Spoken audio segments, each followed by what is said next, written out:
We're getting new details about a deadly shooting in Kitsap County overnight. One man is dead, another man in custody. Yeah, Fox 13's Dan Griffin live in Port Orchard this morning. And Dan, deputies say the community helped track down this suspect.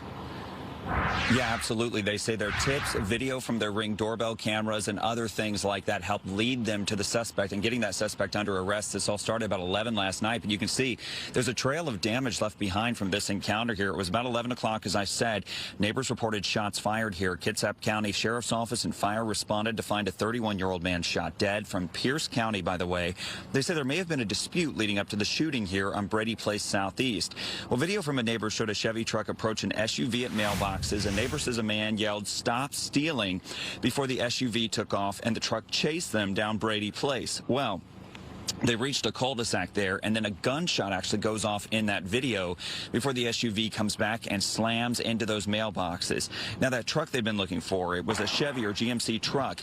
They canvassed the area. A deputy actually spotted the truck in a driveway just a few streets over, and that's when they found the suspect there at his home. You're watching that video right now that we just got a minute ago. Take a listen to what the police said and the deputies here on the scene about the importance of those neighbors.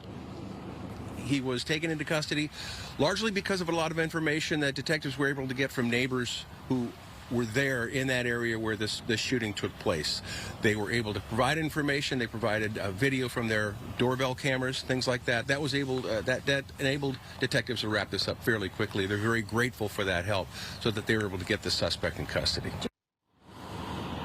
All right, so we are told that one suspect is in custody, a 39-year-old man. We're told he's cooperating. Again, they were able to find that Chevy Silverado truck in his driveway. Apparently, he'd driven home after this encounter. It was over on Southeast Chasewood Court. It's probably about a 30-second or less drive from the scene here on Brady Place. The victim's car, that SUV that you saw in the video, was towed away here from the scene. And a neighbor, by the way, tells us that there were several other people, maybe two other people in that SUV who actually were spotted on camera running away. At this point, the investigators are not confirming anybody else is involved in this, but I will say, again, a neighbor saying they heard a man yelling, "Stop stealing," and as we were driving in this area, we saw several mailboxes along the way wide open. We're going to keep asking questions and getting more information through the morning, but for now, we're live here in Kitsap County. Dan Griffin, Fox 13 News.